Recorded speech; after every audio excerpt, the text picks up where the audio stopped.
Danau Poso, salah satu danau terluas di Indonesia, menyimpan beragam destinasi wisata yang menarik, salah satunya kawasan Pantai Pasir Kuning. Sesuai namanya, pantai ini menyajikan pemandangan alam yang asri dengan pasir berwarna kuning. Seperti apa Pantai Pasir Kuning? Berikut liputannya untuk Anda.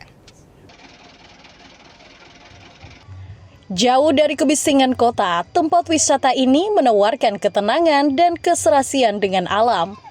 Di sini, pengunjung akan disuguhi udara yang masih asri dan pemandangan Danau Poso yang begitu luas.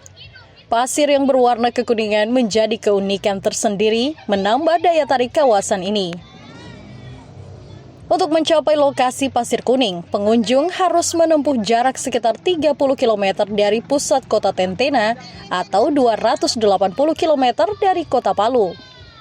Akses jalan menuju lokasi ini sangat mudah dilalui, baik menggunakan kendaraan roda 2 hingga bus besar. Tiba di sana, pengunjung akan disambut dengan area foto khusus yang berada di atas bukit. Dari sini, pengunjung bisa mengambil foto dengan latar belakang Danau Poso yang memukau.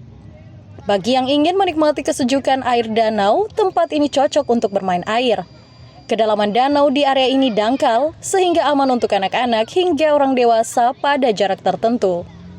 Pasir Kuning Peura ini adalah salah satu objek wisata yang ada di Tentena, khususnya di desa Peura, dan memang tempatnya ini sangat bagus, luar biasa alamnya, dan memang tempat-tempat yang ada di sekitar sini ini sangat mendukung setiap pengunjung yang datang, memberikan kenyamanan, kedamaian, bahkan mengalami sukacita. Di sini aman, ya, udaranya juga sejuk.